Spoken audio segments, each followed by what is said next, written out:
पड़ेंगे उत्तरकाशी में आज महिला सशक्तिकरण पर केंद्रित कार्यक्रम दीदी भूली महोत्सव का आयोजन किया जाएगा और इस कार्यक्रम में मुख्यमंत्री पुष्कर सिंह धामी मुख्य अतिथि होंगे। सीएम के दौरे से पहले प्रशासन ने सारी तैयारियां पूरी कर ली हैं। सीएम धामी रोड शो करने के साथ ही उत्तरकाशी के लिए करोड़ों की सौगात देते हुए कई योजनाओं का लोकार्पण और शिलान्यास करेंगे और इसके साथ ही सीएम रामलीला मैदान में एक जनसभा को संबोधित भी करेंगे।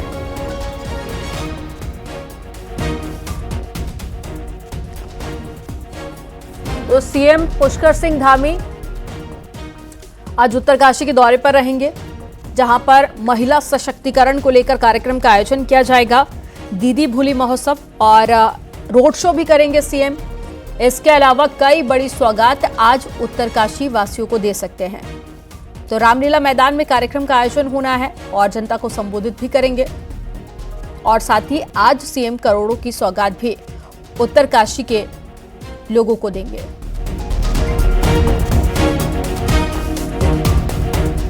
और ज्यादा जानकारी के साथ में उत्तरकाशी से बलवीर परमार जुड़ गए हैं।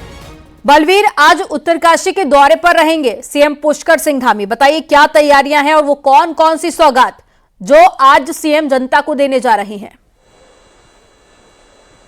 बिल्कुल, जो सीएम पुष्कर सिंह धामी है आज लगभग 11:10 पर मातली जो हेलीपैड है वहां पहुंचेंगे। उसके बाद जो बस अड्डे में पेट्रोल पंप है वहां से रोड शो करेंगे और पूरे नगर क्षेत्र में रोड शो करते हुए जो रामलीला मैदान है, जो कार्यक्रम स्थल है दीदी भूली कार्यक्रम में, वहां प्रतिभाग करेंगे। और इस बीच में ये भी कार्यक्रम रखा गया है, जब सीएम यहां पे पहुंचेंगे तो उनके ऊपर पुष्प वर्षा की जाएगी जो स्थानीय लोग हैं उनके द्वारा। और जिस तरह से पिछले 8 दिन में कार्य किए गए हैं और जो समस्याएं थी खासकर नगर क्षेत्र की, उसको हल किया गया है और नगर को सुंदर बनाया गया है। तो जो स्थानीय लोग हैं उनमें काफी खुशी की लहर है और काफी बेसब्री से जो स्थानीय लोग हैं, जो ग्रामीण है, इंतजार कर रहे हैं कि कब यहां पे सीएम पहुंचेंगे। और बताया जा रहा है, जो हमारी विधायक से गंगोत्री विधायक से बात हुई है कि कुछ बड़ी घोषणाएं भी सीएम पुष्कर सिंह धामी यहां पे कर सकते हैं और करोड़ों की लागत से योजनाओं का लोकार्पण और शिलान्यास भी यहां पे करेंगे। तो कई सौगातें आज उत्तरकाशी जनपद को मिलने वाली है, जिसका बेसब्री से इंतजार है। और सबसे बड़ी बात है कि 3 विधानसभा यहां पे पड़ती है और तीनों विधानसभा से ग्रामीण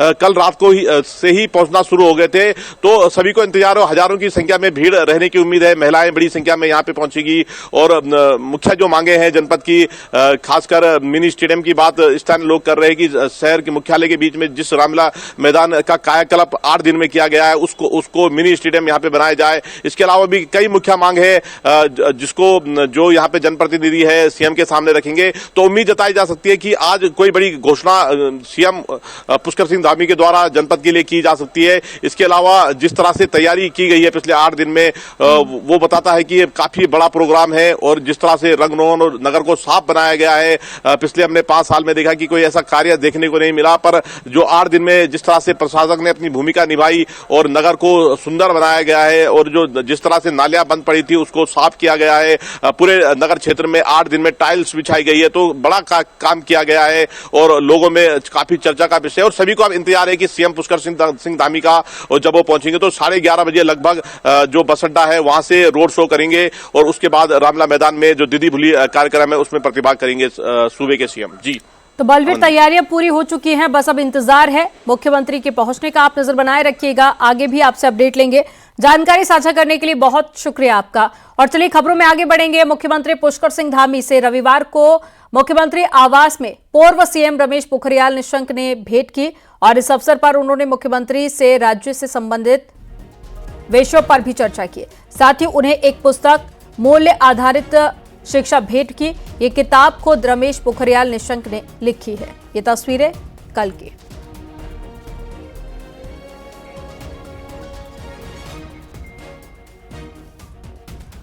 मुख्यमंत्री पुष्कर सिंह धामी से रविवार को मुख्यमंत्री आवास में उत्तराखंड के युवा कलाकार लोक गायक हरू जोशी, नीरज चुफाल के साथ में कॉमेडियन सौरभ सिंह से मुलाकात की। वहीं सिनेमा जगत से बिट्टू ममगाई, आशुतोष कुमार और देवेंद्र सिंह कोलिया और साथ ही गौरव राणा से भी सीएम ने मुलाकात की। मुख्यमंत्री ने युवा कलाकारों को आगे बढ़ाने की प्रेरणा देते हुए कहा कि प्रदेश में कला और हुनर की भरमार।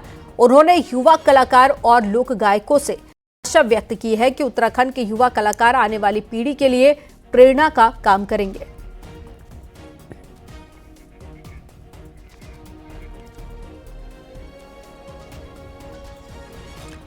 हिमाचल प्रदेश की तर्ज पर अब उत्तराखंड सरकार भी बाहरी राज्यों की गाड़ियों से ग्रीन सेस लेने की तैयारी में है। यानी कि बाहरी राज्यों से आने वाले प्राइवेट से लेकर कमर्शियल गाड़ियों के उत्तराखंड एंट्री पर टोल प्लाजा पर ही टैक्स काटा जाएगा। एक रिपोर्ट आपको दिखाते हैं। अभी तक उत्तराखंड की कमर्शियल गाड़ियों से रजिस्ट्रेशन और रिन्यूअल के समय ग्रीन टैक्स लिया जाता है, लेकिन अब परिवहन विभाग की तैयारी है कि हिमाचल की तर्ज पर बाहरी राज्यों से उत्तराखंड आने वाली प्राइवेट गाड़ियों से भी ग्रीन सेस यानी कि ग्रीन टैक्स लिया जाएगा, जिसका प्रपोजल विभाग ने विधायी विभाग को भेज दिया है। परिवहन विभाग का मानना है कि अगर प्रस्ताव पास हुआ तो राज्य को सालाना 50 करोड़ की आय हो सकती है। गाड़ियों की कैटेगरी के हिसाब से ग्रीन सेस लिया जा सकता है, जो फास्टैग के समय ही काटे जाने की तैयारी है, जिसके लिए परिवहन विभाग NHAI से भी बात कर रहा है। ग्रीन सेस का विचार इसलिए उत्पन्न हुआ क्योंकि हमारा राज्य बेसिकली टूरिस्ट स्टेट है एक तरह का, और भारी संख्या में यहाँ टूरिस्ट गाड़ियाँ आती हैं, और जो टूरिस्ट वाहन आते हैं उसका दबाव यहाँ के इंफ्रास्ट्रक्चर पे पड़ता है। टूरिस्ट स्टेट है तो जो इंफ्रास्ट्रक्चर पर दबाव बाहर की गाड़ियों से आता है तो उनका भी थोड़ा कंट्रीब्यूशन होना चाहिए, जिससे कि बाहर से आने वालों को बेहतर सुविधा हम लोग मुहैया करा पाएँ, अच्छा इंफ्रास्ट्रक्चर दिखे उनको। वहीं इस व्यवस्था को पर्यावरणविद उत्तराखंड के लिए सही मान रहे हैं। उनका कहना है कि पर्यावरण को लेकर सरकार को कदम उठाने की जरूरत है।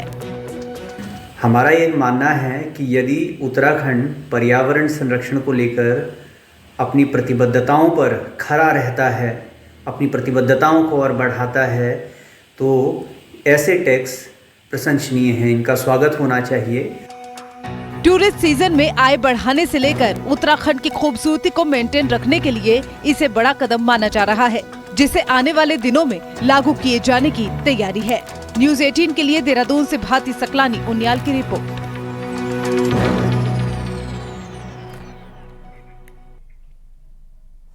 हल्द्वानी में फॉरेस्ट डिपार्टमेंट ने अयोध्या में राम मंदिर के उद्घाटन से पहले एक अनोखी राम वाटिका तैयार की है। इस वाटिका में भगवान राम के त्रेता युग के पेड़ पौधों को लगाया गया है। अपनी 14 वर्ष के वनवास के दौरान में भगवान राम 6 वनों से गुजरे थे और इन सब वनों का जिक्र वाल्मीकि रामायण में मिलता है। पंचवटी, दंडकारण्य और ऐसे ही द्रोणागिरी, अशोक वाटिका और शबरी जैसे वाटिकाओं का जिक्र वाल्मीकि रामायण में किया गया। कुल मिलाकर वाल्मीकि रामायण में 139 तरह के पेड़ पौधों का जिक्र है, जिन्हें हल्द्वानी में बनी फॉरेस्ट रिसर्च डिपार्टमेंट की रामायण काल की वाटिका में दर्शाया गया।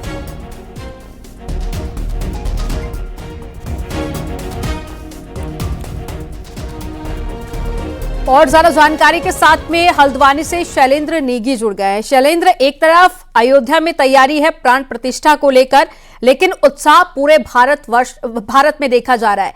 ऐसे में उत्तराखंड से भी जानकारी मिल रही है कि वहां पर ठीक वैसी ही वाटिका बनाई गई है जहां से प्रभु श्री राम गुजरे थे और जो पेड़ पौधे थे उन सभी को दर्शाया गया है। बताइए क्या जानकारी आपके पास? देखिए, बिल्कुल उत्तराखंड का पर्यावरण से विशेष नाता रहा है और भगवान राम का भी पर्यावरण से विशेष नाता रहा है। इसीलिए जो फॉरेस्ट का रिसर्च विंग है उसने एक ऐसी वाटिका तैयार की है जिसमें कि 139 तरीके के पेड़ पौधों का जिक्र है। और ये बताया गया है कि भगवान राम जब 14 वर्ष के वनवास पर जाते हैं तो वो 6 तरह के वनों से गुजरते हैं, वाटिकाओं से गुजरते हैं, जहां पर उन्हें तरह तरह के पौधों का जिक्र होता है। और इन पौधों का सबका जिक्र हमें वाल्मीकि रामायण में भी सुनाई पड़ता है, दिखाई पड़ता है, और ये सब कुछ लिखा हुआ है। तो यही रिसर्च की गई है फॉरेस्ट डिपार्टमेंट की तरफ से, और ये रामायण काल की वाटिका तैयार की गई है जिसमें अलग अलग वाटिकाएं यानी 6 वाटिकाएं तैयार की गई हैं और ठीक बीच में भगवान राम की एक सुंदर प्रतिमा बनाई गई है। और जो लोग यहाँ पर इसके दर्शन के लिए आ सकते हैं, क्योंकि भगवान राम एक तरफ माता पिता के आज्ञाकारी बेटे के रूप में दिखते हैं, तो दूसरी तरफ भगवान राम का एक पर्यावरण वाला भी रूप है। तो एक तरीके से जो उत्तराखंड का फॉरेस्ट डिपार्टमेंट है उसने एक ग्रीन रामायण तैयार करने की कोशिश की है, जिसमें आकर के लोग दीदार कर सकते हैं कि भगवान राम से जुड़े हुए यानी त्रेता युग से जुड़े हुए पेड़ पौधे कौन कौन से हैं, आज भी वो पेड़ पौधे इस पृथ्वी पर मौजूद हैं। ये सब बातें उन लोगों के लिए भी एक तरीके का करारा जवाब है जो लोग भगवान राम के अस्तित्व पर सवाल उठाते हैं, रामायण के अस्तित्व पर सवाल उठाते हैं। तो ऐसे में पूरा का पूरा साइंस इससे जुड़ा हुआ है, रामायण से जुड़ा हुआ है, और उसके सबूत आज भी मिलते हैं, पूरे भारतवर्ष में मिलते हैं। और जिन वनों का जिक्र इस पूरी की पूरी रामायण में, वाल्मीकि रामायण में किया गया है, उन वनों में भी इन सब पेड़ पौधों को दिखा गया है। तो इसलिए देश भर से ला करके इन छोटे छोटे पेड़ पौधों को यहाँ पे लगाया गया है भगवान राम की तो बिल्कुल शैलेंद्र, न सिर्फ उत्तर प्रदेश बल्कि उत्तराखंड में भी आप लोग त्रेता युग की एक झलक को महसूस कर पाएंगे। जानकारी साझा करने के लिए बहुत शुक्रिया आपका। मुंबई, दिल्ली और लखनऊ के बाद उत्तराखंड अब भगवान श्री राम की जन्म स्थली अयोध्या में भी सरकार उत्तराखंड भवन बनाने जा रही है। यूपी सरकार की हरी झंडी के बाद में सीएम धामी ने जमीन खरीदने के लिए 33 करोड़ की धनराशि भी मंजूर कर दी। एक रिपोर्ट आपको दिखाते हैं।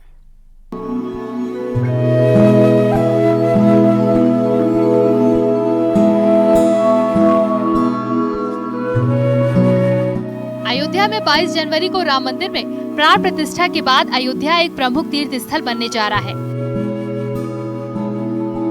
लिहाजा अयोध्या में जमीन के लिए 15 से अधिक प्रदेशों ने यूपी सरकार से आग्रह किया है।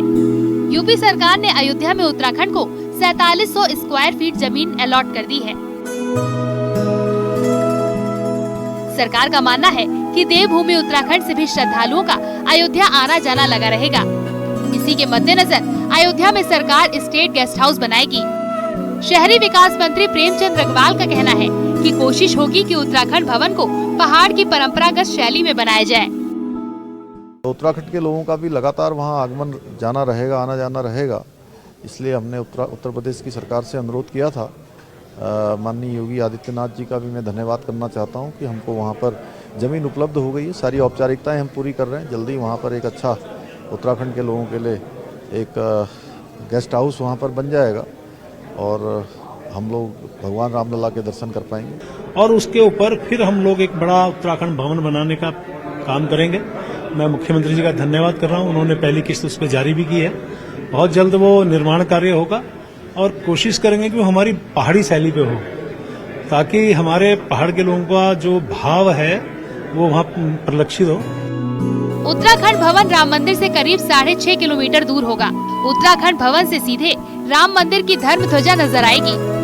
अयोध्या में देश दुनिया के लोगों का आना होगा। बाद में उत्तराखंड पर्यटन विभाग भी अयोध्या में अपना गेस्ट हाउस बनाएगा। वहाँ के मुख्यमंत्री योगी जी से प्रार्थना करेंगे कि हमारे पर्यटन विभाग को भी जमीन उपलब्ध कराएं, ताकि हम भी वहाँ पर एक सदन बना सकें जिसमें कि हमारे उत्तराखंड के यात्रियों को सुविधा प्राप्त हो। अयोध्या में राम मंदिर को लेकर उत्तराखंड में भी उत्साह बना हुआ है। सरकार हल्द्वानी के अलावा हरिद्वार और देहरादून से भी अयोध्या के लिए सीधे बस सेवा शुरू करने जा रही है। आने वाले दिनों में ट्रेन का संचालन भी होगा। उत्तराखंड इससे पहले मुंबई, दिल्ली और लखनऊ में भी अपने गेस्ट हाउस बना चुका है। न्यूज़ 18 के लिए देहरादून से सुनील नवप्रभात की रिपोर्ट। 5 लाख से ज्यादा वोट से लोकसभा चुनाव को जीतने के लिए बीजेपी अब यूट्यूबर का भी सहारा लेगी। रविवार को देहरादून में हुई बीजेपी की योजना बैठक में संगठन ने पन्ना टोली का गठन, 75% वोट शेयर और साथ ही हारी सीट को जीतने की जिम्मेदारी फिक्स कर दी है। लोकसभा की 5 सीटों पर बीजेपी कम से कम 5 लाख से ज्यादा वोटों से जीत चाहती है और इसको कैसे हासिल किया जाए, इस पर देहरादून में 8 घंटे तक बीजेपी की टॉप लीडरशिप ने मंथन किया। राष्ट्रीय उपाध्यक्ष लक्ष्मीकांत वाजपेयी की अध्यक्षता में हुई मीटिंग में प्रदेश प्रभारी दुष्यंत कुमार गौतम, सीएम धामी से लेकर 5 सांसद और पूरी कैबिनेट मौजूद रही, जिसमें बीजेपी ने सोशल मीडिया के सहारे जनता तक पहुंचने के लिए रणनीति बनाई और इसमें बीजेपी अच्छी फॉलोइंग रखने वाले यूट्यूबर का भी सहारा लेगी। वहीं अपने प्रोग्राम में अब पन्ना टोली को भी गांव-गांव भेजेगी। हम पुनः उत्तराखंड की 5 सीटों को 5 लाख से ज्यादा वोटों से जीतने का संकल्प लेकर ये बैठक समाप्त हुई है। ऐसी चली आ रही है कि भाई जो सिटिंग है उन्हीं को दे दिया जाए। अभी अभियान चलाने की बात है, फिर आगे कैंडिडेट उम्मीदवार की प्रक्रिया चालू होगी। देखिए, मुख्य रूप से पार्टी के सभी मोर्चों के आगामी कार्यक्रमों की तिथियां हमने तय की हैं। सभी सांसदों के प्रवास, विधायकों के प्रवास और जो बूथ कमजोर हैं उनको, हमारा जो बी वाला बूथ है उसको ए करना, सी वाले को बी करना और डी वाले को सी करना, इसके लिए रचना हमने बनाई है। मत प्रतिशत बढ़ाने का लक्ष्य इस बैठक में हमने लिया है। लोकसभा चुनाव जीतने के लिए जनता के बीच जाने के निर्देश दिए गए हैं। विधायकों से लेकर सभी जनप्रतिनिधि जन जन तक मोदी सरकार की योजनाओं को बताएंगे। उन्होंने दिशा निर्देश हमें दिया है कि प्रत्येक सीट को हमने 5 लाख मतों से अधिक अंतर से जीतना है। उस पर काम करते हुए सभी सांसद, सभी मंत्रीगण, सभी विधायकगण हम काम करेंगे। यानी लोकसभा चुनाव में बीजेपी पूरी तरह से कूद गई है। और अब राम मंदिर कार्यक्रम के बाद पार्टी का पूरा एजेंडा रहेगा चुनाव के लिए रणनीति पर काम करने का, ताकि उत्तराखंड की 5 सीट 5 लाख के फिक्स किए टारगेट से जीती जा सके। हालांकि इन सीटों पर बीजेपी के सिटिंग सांसद ही लड़ेंगे। इस पर फिलहाल पार्टी कुछ कहने से बच रही है। न्यूज़ 18 के लिए देहरादून से भारती सकलानी उनियाल की रिपोर्ट।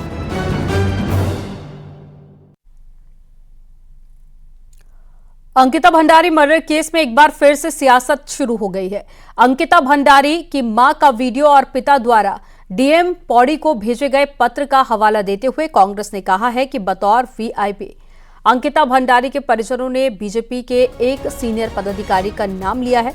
उन्होंने हाईकोर्ट के सिटिंग जज से मामले की जांच की मांग की है। वहीं कांग्रेस के आरोप पर बीजेपी प्रदेश अध्यक्ष ने कहा कि कांग्रेस अब मुद्दा विहीन हो गई है और ये मामला कोर्ट में चल रहा है। कोर्ट पर सभी को विश्वास रखना चाहिए।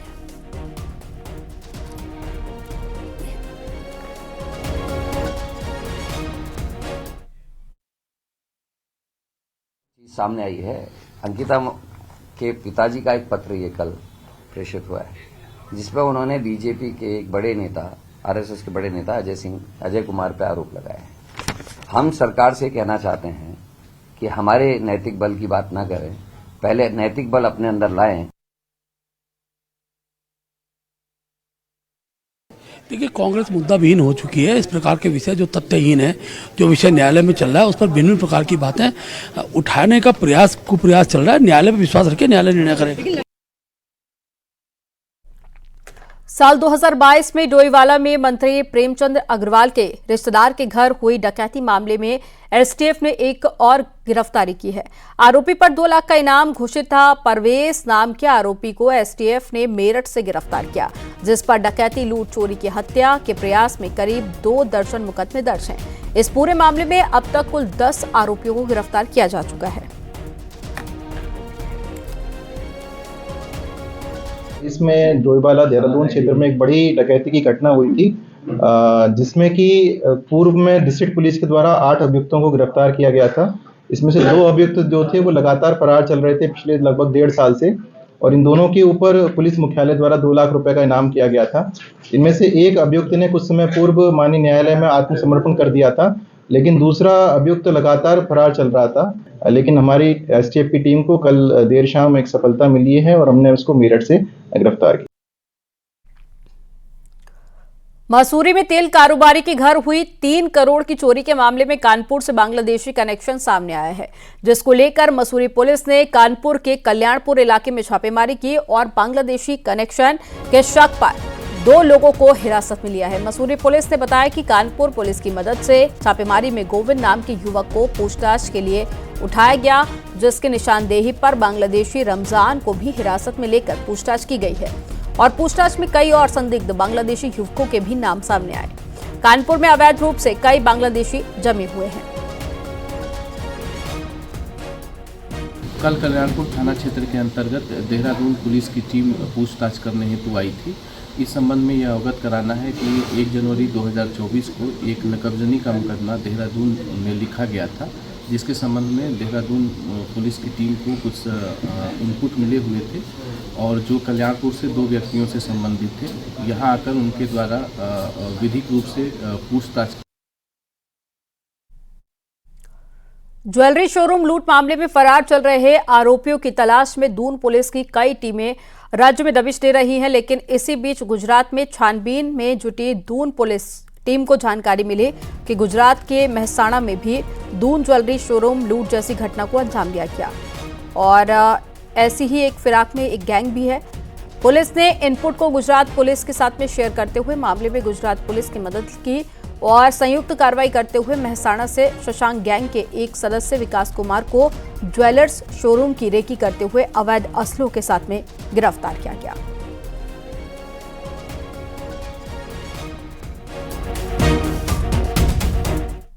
रामनगर के कॉर्बेट नेशनल पार्क का एक वीडियो सोशल मीडिया पर काफी वायरल हो रहा है, जिसमें एक बाघ आक्रामक होकर पर्यटकों की जीप पर हमला करता हुआ नजर आ रहा है। जिस समय बाघ जिप्सी पर हमला करता है उस समय जिप्सी में सैलानी मौजूद थे। हालांकि बाघ जिप्सी तक नहीं पहुंच पाता है और वहां से चला जाता है। वीडियो गार्जिया जोन का बताया जा रहा है। हालांकि न्यूज 18 इस वीडियो की पुष्टि नहीं करता।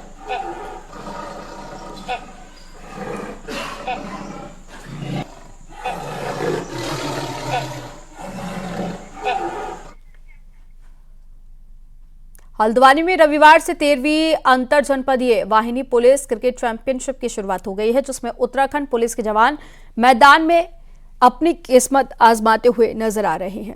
इस चैंपियनशिप की शुरुआत कुमाऊं कमिश्नर दीपक रावत के हाथों हुई और 4 दिनों तक चलने वाली इस चैंपियनशिप में पुलिस की 19 टीमें हिस्सा ले रही हैं, जिसमें पुलिस, पीएसी, जीआरपी और साथ ही एसडीआरएफ की टीमें शामिल हैं।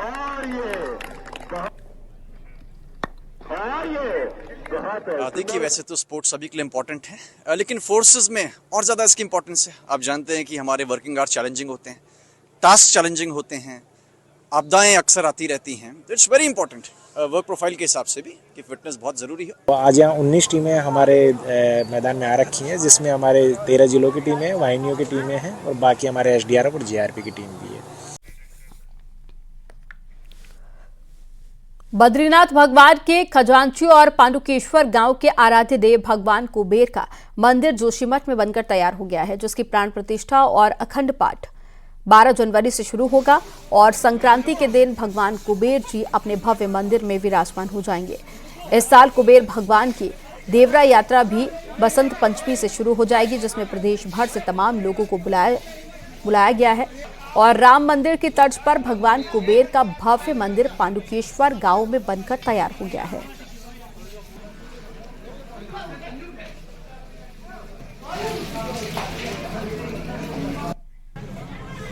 सफाई अल्मोड़ा में कुमाऊं डॉग शो का आयोजन किया गया और रेमजे इंटर कॉलेज में डॉग शो का आयोजन किया गया था, जिसमें कई लोग अपने डॉग के साथ में पहुंचे। वहीं कार्यक्रम में डॉग की दवाई समेत अन्य खाद्य पदार्थ के स्टॉल भी लगाए गए थे। इस शो में डॉग फैंसी शो और ट्रेनिंग कार्यक्रम में भी शामिल हुए।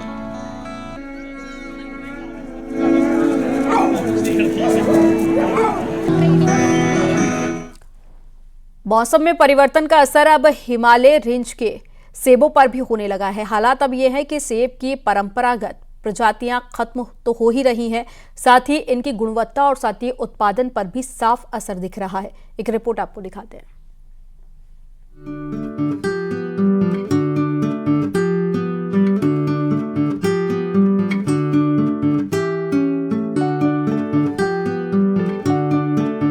बीते कुछ सालों में हिमालय बेल्ट में मौसम का मिजाज काफी तेजी से बदला है। हालात ये हैं कि सर्दियों में बर्फबारी नदारद है और पारा भी पहाड़ों में लगातार बढ़ रहा है। नतीजा ये है कि हिमालय रेंज में मौसम परिवर्तन की सबसे अधिक मार सेब की प्रजातियों पर पड़ रही है। उत्तराखंड के साथ ही हिमाचल और जम्मू कश्मीर की परंपरागत सेब की प्रजातियों पर खतरा मंडराने लगा है। यही नहीं, पहाड़ों में होने वाले सेब की क्वालिटी भी गिर गई है। कश्मीर वादी में भी हम क्लाइमेट चेंज या मौसमी तब्दीली के इश्यूज फेस कर रहे हैं। हमारा सबसे जो इम्पोर्टेंट क्रॉप है वो सेब है। ज़मींदार भाइयों को हम यही मशवरा देते हैं कि हमारी जो नई वैरायटीज हैं वो उनको लगाएं। मौसम में आए बदलाव की वजह से हिमालय बेल्ट की मिट्टी में नाइट्रोजन की कमी भी हुई है।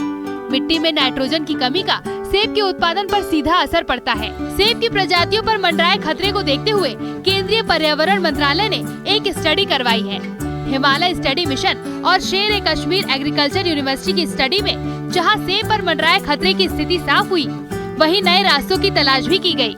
इस स्टडी के मुताबिक बदले हालात में मुकाबला करने में सेब की परंपरागत प्रजातियों की जगह सुपर चीफ, मिच गाला, पीयूजी, सिल्वर स्पर और गोल्डन डेलिशियस जैसी प्रजातियां ज्यादा सक्षम हैं।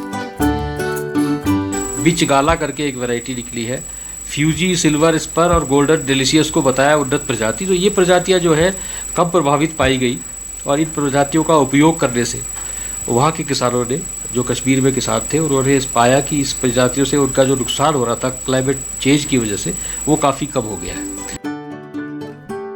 इन प्रजातियों का उत्पादन परंपरागत प्रजातियों के मुकाबले 5 गुना ज्यादा भी है। यही नहीं, ये मौसम बदलने से निपटने में भी पूरी तरह से सक्षम है। हिमाचल, उत्तराखंड और जम्मू कश्मीर में सेब के उत्पादन से लाखों परिवार पलते हैं।